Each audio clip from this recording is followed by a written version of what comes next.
السلام عليكم ورحمة الله. طالبات الصف الخامس إن شاء الله اليوم راح نكمل الفصل الثامن.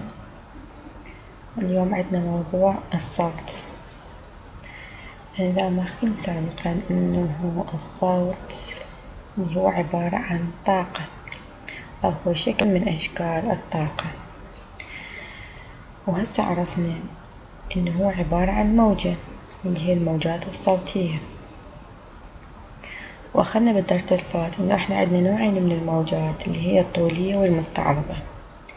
بالنسبة للصوت هو نوع من الموجات الطولية، وقلنا إنه الموجات الطولية تكون على شكل تخلخلات وتضاغطات مثل هذا الرسم اللي عندنا. هذه هو عبارة عن موجات صوتية، موجات صوتية طولية. من شروط الموجات الصوتية إنها تنتقل في الأوساط المادية حتى توصل للأذن ونقدر نسمعها.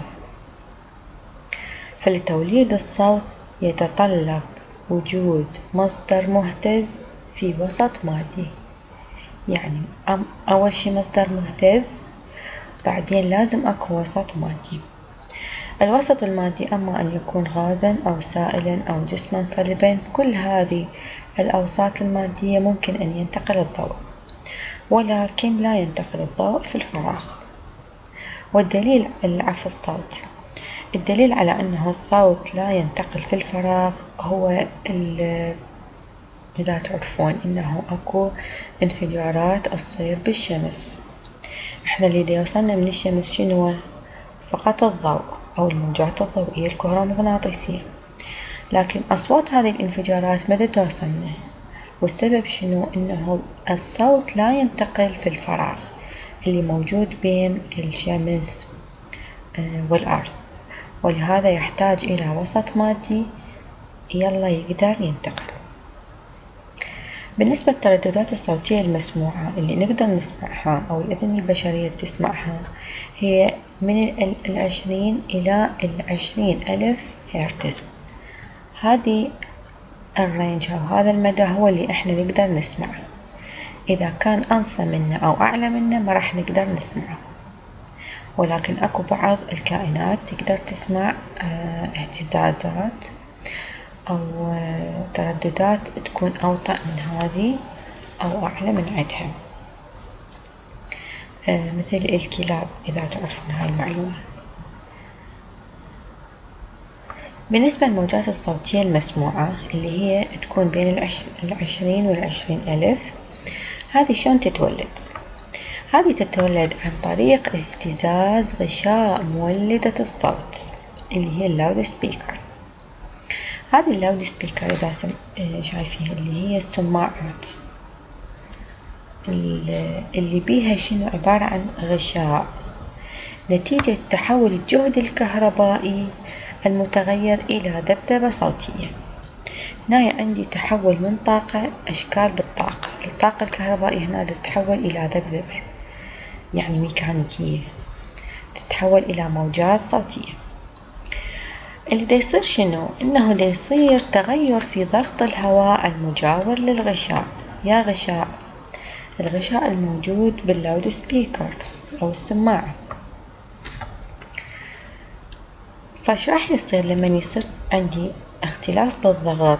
راح يصير عندي مثل اللي هو الاختلاف بالضغط شنو؟ يعني اختلاف بكمية الجزيئات الموجودة اللي هي جزيئات الهواء، وبالتالي ايش راح يصير؟ راح تهتز جزيئات الهواء حول موضع استقرارها. احنا قلنا في بداية الفصل ولما شوفتكم الموجة شلون دا تنتقل، اللي دا ينتقل هو فقط الطاقة وليست الجزيئات، وبالتالي جزيئات الهواء هي باقية بمكانها، ولكن ايش دا يصير بيها؟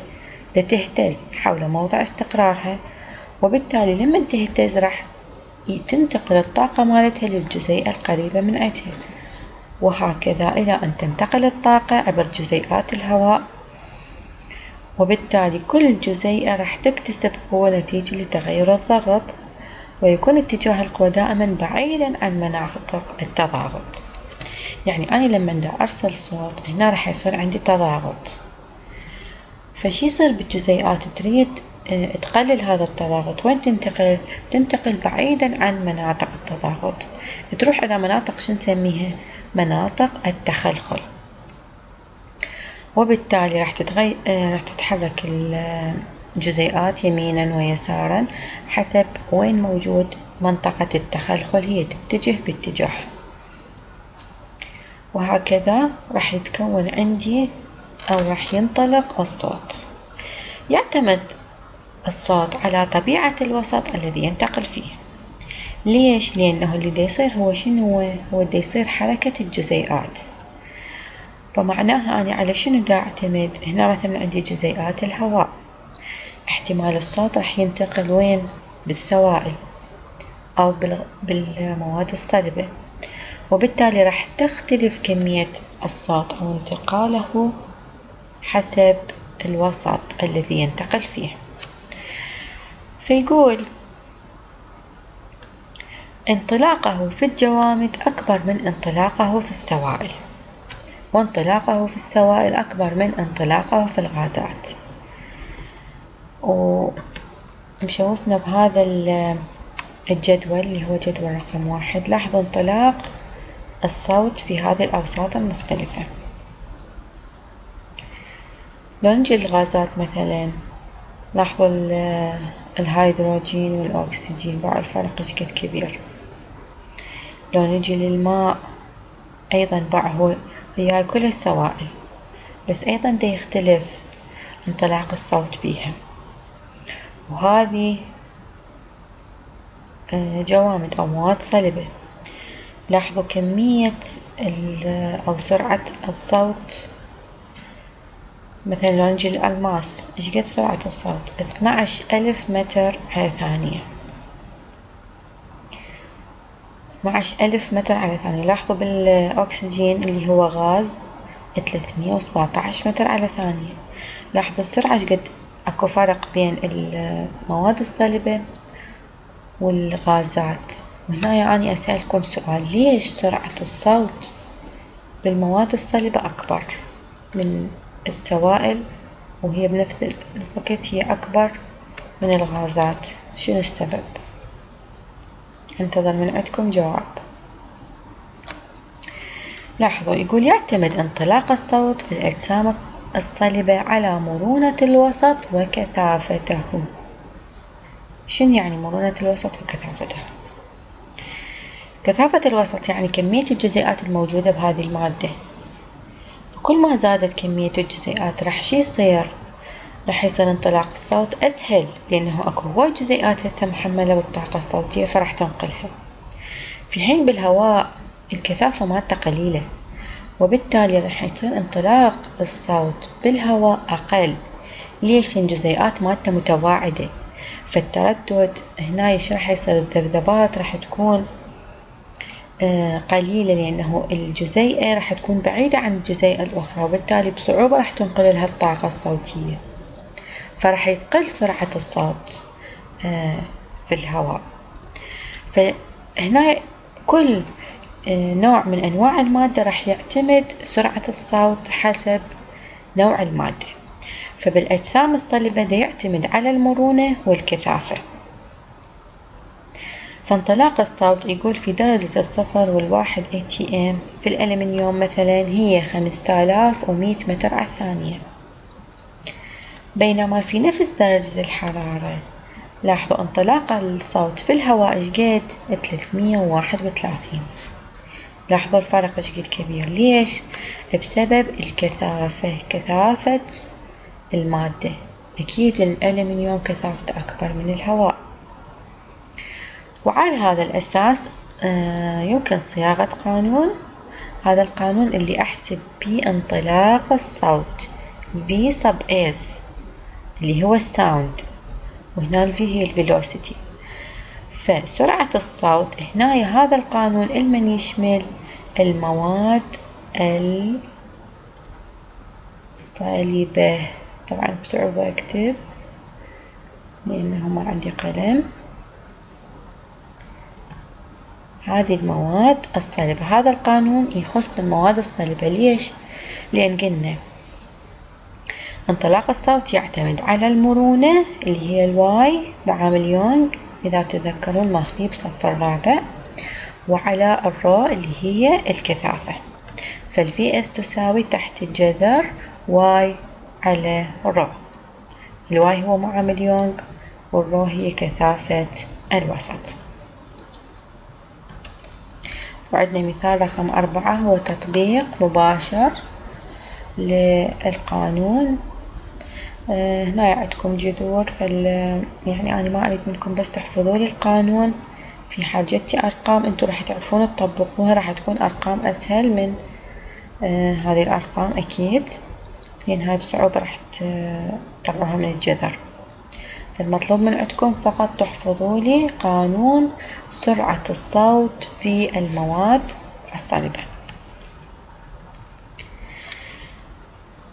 لاحظوا هذه النتيجة احنا ناخذها اللي هي انطلاق الصوت في الألمنيوم. هذه النتيجة يقول أكبر بكثير من مقدار سرعة الصوت في الغازات، مثل ما شفنا بالجدول السابق.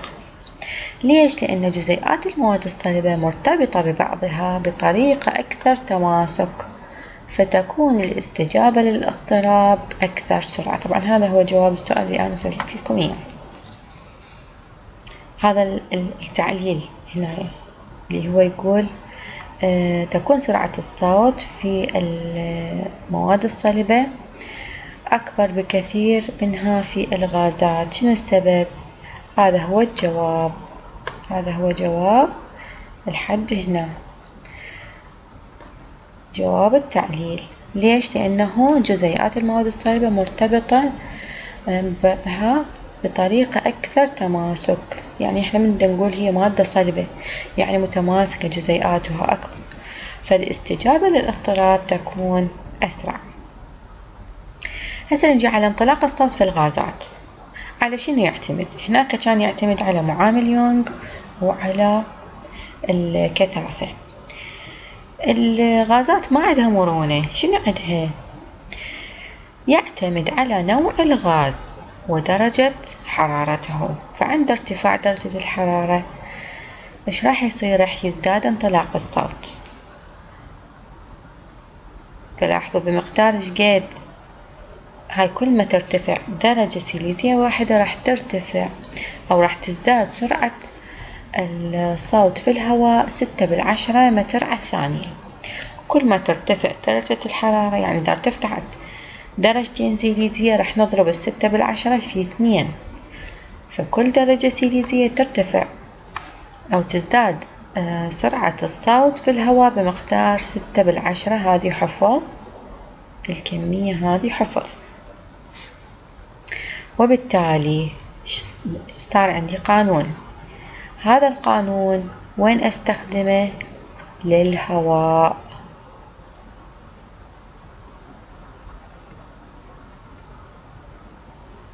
هذا القانون أستخدمه للهواء اللي هو الV تساوي 331 زائد 6/10 تي. شنو هي التي؟ درجة الحرارة. منين جاب هاي 331؟ هسه شفناها. لاحظوا هذه درجة حرارة العفو، هذه سرعة الصوت في الهواء عند درجة 0 سيليزي. هذه هي درجة سرعة أو انطلاق الهواء عند درجة 0 سيليزي. وبالتالي هذه هي درجة هي سرعة الهواء، سرعة الصوت بالهواء بدرجة 0. نضيف لها شنو؟ 6/10 هذه لكل درجة سيليزية واحدة. على أساسها كونا هذا القانون. زين، فقلنا ايش دا يصير؟ دا يزداد الانطلاق بزيادة درجة الحرارة. وأيضا لاحظوا شي يقول يزداد انطلاق الصوت بزيادة الرطوبة في الجو. ليش؟ لأن كثافة الهواء الرطب بيها أقل من كثافة الهواء الجاف، وبالتالي راح يصير شنو؟ انه الانطلاق الصوت في الهواء دا يعتمد على درجة الحرارة وعلى الرطوبة. هذه هي الكميات اللي تخص الهواء. هسه نجي للسوائل. يقول انطلاق الصوت في السوائل يعطى بهذه العلاقة. احنا قلنا بالمواد الصلبة يعتمد على المرونة والكثافة، هنا أيضا بالسوائل راح يعتمد على المرونة والكثافة، ولكن هذه المرونة هي ليست معامل يونغ، وإنما هذا البيتا هي معامل مرونة السائل اللي هي تختلف عن معامل مرونة الأجسام الصلبة. أيضا نعطينا مثال بسيط، ولكن ما مطلوب من عندكم لأن أرقامه صعب تطلعوها بدون حاسبة وما أريد تحفظون الناتج، فالمطلوب من عندكم تحفظوا لي القانون. هذه سرعة الصوت وين أو انطلاق الصوت في السوائل، مثلا الماء أو أي سائل آخر، راح نطبق عليه هذا القانون. هسه نجي على تداخل الموجات. يقول فرضا إذا شخص دا يحكي قدامك، أو مثل ما هسه أنتوا دا تسمعون هذه المحاضرة، راح تقدرون تسمعوها بوضوح، لأنه مصدر الصوت اللي دا يجيكم هو مصدر واحد، اللي هو الصوت اللي أني دا أتكلم به. ولكن إذا هسه أني جربت مثلا شغلت فد موسيقى معينة أو صوت شخص آخر قام يتحدث وياي، إيش راح نلاحظ؟ راح نلاحظ إنه أنتوا راح تسمعون نوعين من الأصوات، بس إيش راح يصير؟ إذا حكينا سوا راح يصير إنه أنتوا راح تسمعون بوضوح أكثر، بس إذا أنا حكيت مثلا وشغلتكم فد موسيقى، إيش راح يصير؟ راح يصير إنه أنتوا ما راح تسمعوني بشكل واضح إلي، ولا راح تسمعون الموسيقى بشكل واضح. فهنا إيش راح يصير؟ هنا راح يصير إنه اختلف نوع الموجات اللي دا تسمعوها، وبالتالي راح يصير عندنا مثل التشويش، فما راح نقدر نسمع بوضوح. هنا راح يصير عندي شنو؟ راح يصير عندي نوعين، هذا اللي راح نسميه احنا تداخل بالموجات الصوتية. أما راح يكون تداخل عن طريقة راح أسمع بوضوح أكثر، وبالتالي راح أقول إن هذا تداخل بناء، إنه أنا استفادت من هذا التداخل بزيادة وضوح. يعني مثلا أعطيكم مثال، إذا تتذكرون برفعة العلم إحنا كنا نقرأ النشيد الوطني، لما كل الشعب تقرأ هذا النشيد الوطني بنفس التردد وبنفس الوقت، إيش حنلاحظ؟ راح نلاحظ إنه راح يكون صوت عالي وواضح جدا وجميل. أما أغلب الأحيان للأسف نشوف إنه كل شعبة تقرأ بوقت، يعني تبدي بوقت معين، وبالتالي راح يختلفون بالتردد مالتهم، وعليه شي تصير هوسة وما نسمع النشيد ولا راح نفتهم أصلا الكلمات مال النشيد الوطني. هنا مسوين فد نشاط حتى يبين لي التداخل بالصوت شلون راح يتكون. النشاط يقول إنه أنا أجيب أنبوب وأنبوب ثاني، أربطهم بأنبوبة، طبعا هاي أنبوبة معدنية تحتوي على فتحتين اسمها A، وأجيب أنبوبة ثانية اسمها B، أربطها بالأنبوبة A بهذا الشكل. هذه الأنبوبة أقدر أحركها، أغير الطول مالتها، يعني أما أصغرها أو أطولها. أجيب هنايا شوكة رنانة أو أي مصدر صوت عند الفتحة B، وهنايا أنا اللي راح أسمع الصوت، هنايا المستلم، الشخص المستلم. زين، لما راح أطلق فد صوت معين سواء بشوكة رنانة أو أي مصدر صوتي، إيش راح ألاحظ؟ يقول أطرق الشوكة الرنانة أو أي مصدر صوتي وسيحدث تضاغط. شنو يعني التضاغط؟ راح تصير عندي فد اهتزازات هنايا كبيرة، راح يصير عندي تضاغط، راح يبدي ينتقل الصوت بهذا الاتجاه وبهذا الاتجاه، يعني بشكل منطقي لأن هي موجات راح تنتقل حالها حال أي موجة ثانية، فبأي فتحة راح نشوف إنه الموجة تدخل، راح تدخل من هذا الأنبوب ومن هذا الأنبوب. زين، يقول حرك الأنبوبة B بحيث يصبح المسار PBR متساويين، يعني هذا نفس طول هذا. شو لاحظ؟ راح حتى ليش سويتهم متساويين؟ حتى اثنينهم يوصل الصوت عن طريقهم بنفس الوقت، وبالتالي ايش راح الاحظ؟ انه انا راح اسمع بوضوح. زين، من اجي اصغر هذه او اسحبها اكثر حسب الامكانية اللي عندي، مثلا راح اطول مسار ال PBR، راح يصير اطول من ال PAR، واطلق صوت معين. ايش راح الاحظ؟ انه كل ما اسحب اكثر، يعني ازيد طول هذه، الاحظ انه صار عندي صوت جديد مو نفس الصوت اللي سمعته بالبداية، وكأنه يعني يقول كل ما تدريجيا يزداد طول المسار عن المسار A، كل ما أسحب ايش راح ألاحظ؟ ينعدم الصوت عند وضع معين، وباستمرار السحب تزداد شدة الصوت من جديد. يعني شنو؟ أول شي راح يصير عندي في التشويش معين، كل ما أسحب هذا راح يصير أطول، فايش راح أبدي أسمع من هذا الأنبوب، وبالتالي راح أقوم أسمع بانتظام. بس قبل ما أسحب راح يكون عندي في التشويش لما يبدون يتغير الأطوال. احنا بأول حالة من كان الطول متساوي كنت أسمع بصورة واضحة جدا. من بديت أغير بالطول ايش صار عندي؟ صار عندي اختلاف بشدة الصوت. كل ما طولت ايش راح يصير؟ راح يبدي يوصلني الصوت منه أسرع وأسمعه بشكل واضح.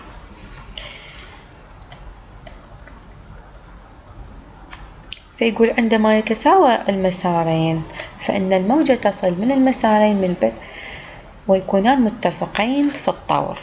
تتذكرون الطور اللي حكيت لكم عنه، اللي لما رسمنا الموجة وحكينا عن الطور، فهنا راح تكون لما يكونوا بنفس الطول راح يكونون متفقين بالطور، فيتقابل تضاغط من المسار الأول مع تضاغط من المسار الثاني. فمن يصير عندي تضاغطين ايش راح يصير؟ يعني هذه موجة وراح تجي وياها موجة، ايش راح يصير؟ راح تزداد شدة الموجة ويتقابل شنو عندي التخلخل أيضا يتقابل مع التخلخل، فراح يصير هذا التداخل شو نسميه؟ تداخل بناء.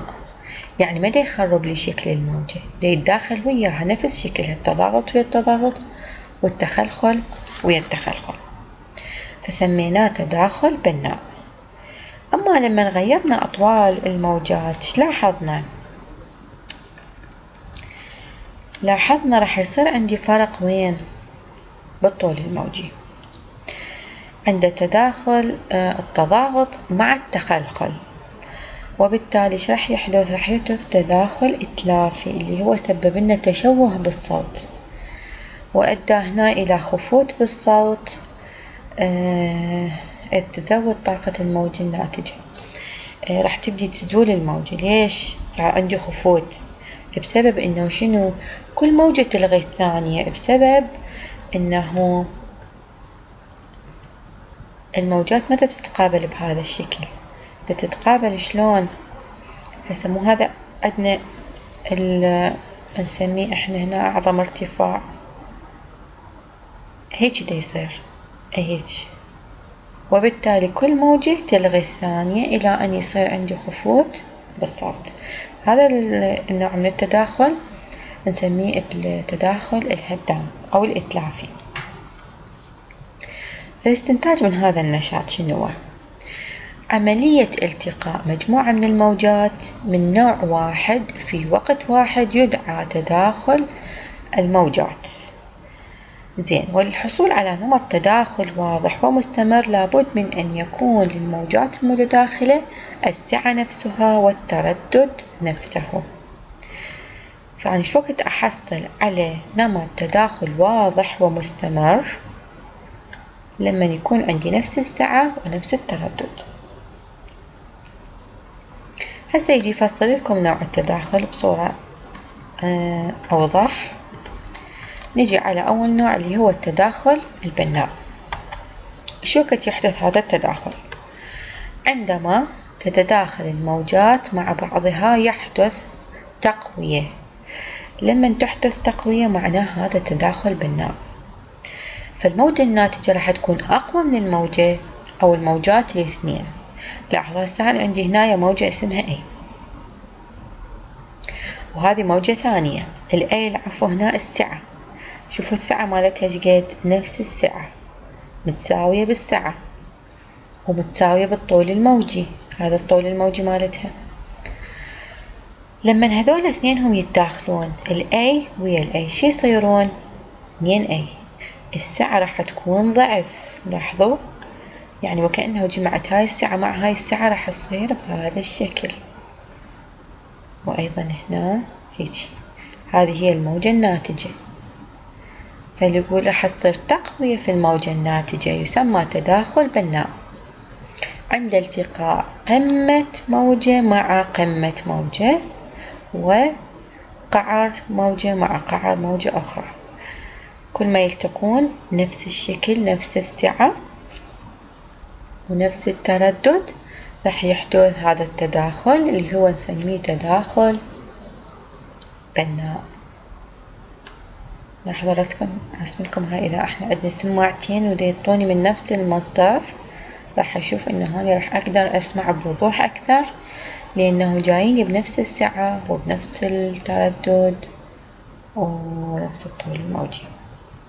نجي على النوع الثاني من التداخل اللي هو التداخل الهدام، حيث تلغي الموجات تأثير بعضها على البعض الآخر.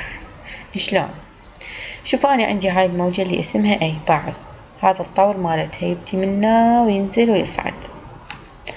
الموجة الثانية بعد الطور مالتها شبيه نازل بالبداية، يعني فرق الطول بينهم 180 درجة، لأن هذه وين بتبدي وتصعد لل180، هنا بالسالب، فأكو بيناتهم فرق. هذول من يلتقون ايش راح يصير؟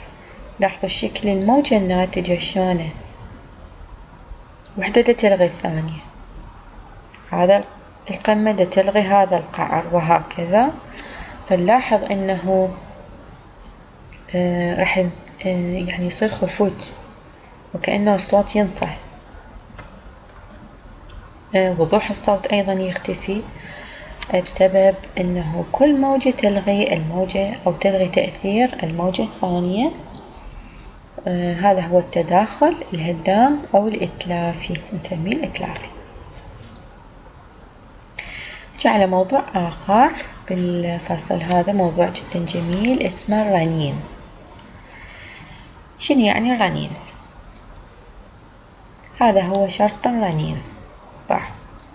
إذا أثرت قوة خارجية دورية في نظام مهتز وكان تردد القوة المؤثرة يساوي التردد الطبيعي للنظام، هنا راح يحدث عندي رنين. يعني شنو؟ أول شيء أنا لازم عندي فد نظام مهتز، يعني أي مصدر يطلع لي صوت، هذا أسميه نظام مهتز. أجي أنا على هذا المصدر أأثر بقوة خارجية، أيضا هي القوة الخارجية هي أيضا فد نظام مهتز، يعني أنا دا أثر بيه بفد راح أسبب له اهتزازات، أنا من دا أسلط عليه قوة وهو أيضا مهتز، بشرط إنه أنا لما دا أثر عليه بهاي القوة التردد مال القوة شبيه نفس تردد النظام المهتز. فالإف للقوى الخارجية نفس الإف للنظام المهتز. بهالحالة ايش راح يصير؟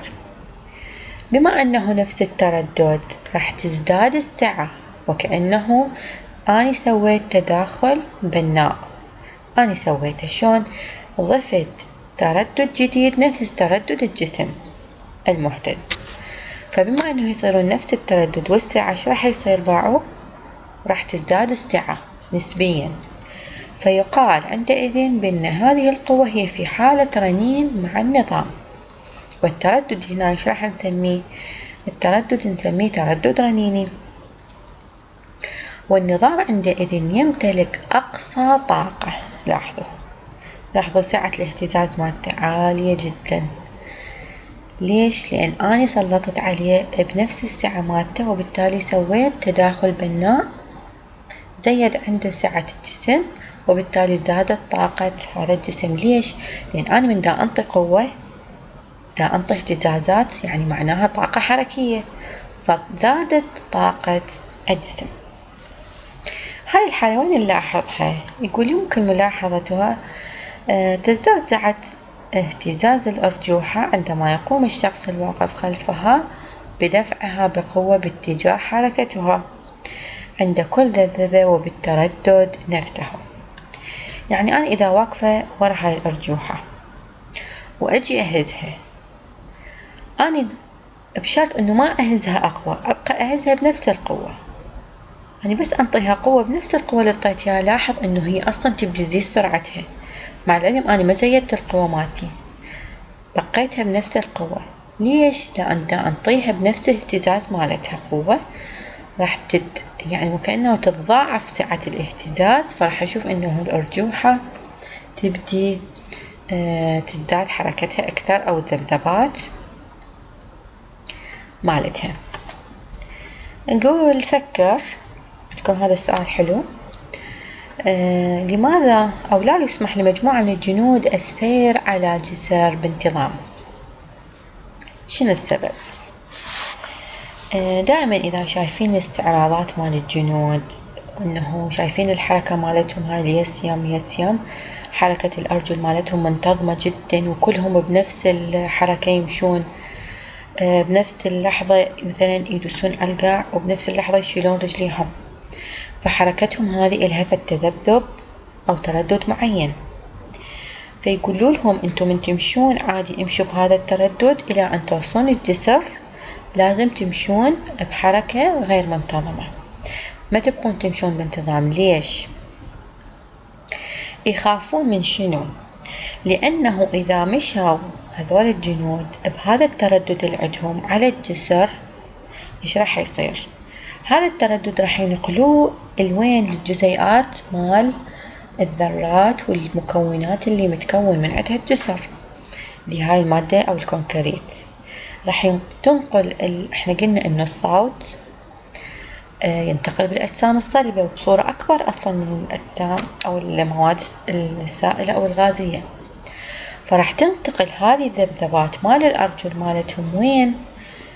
على الأرضية مال الجسر. وبالتالي ايش راح يصير؟ احنا قلنا لما يصير التردد الرنيني باعوا السعة عشان تزداد، فالطاقة تزداد، فمن راح تزداد هذه الطاقة راح يصير هذا التردد وين؟ بالكونكريت مال الجسر. وبالتالي ايش راح يصير؟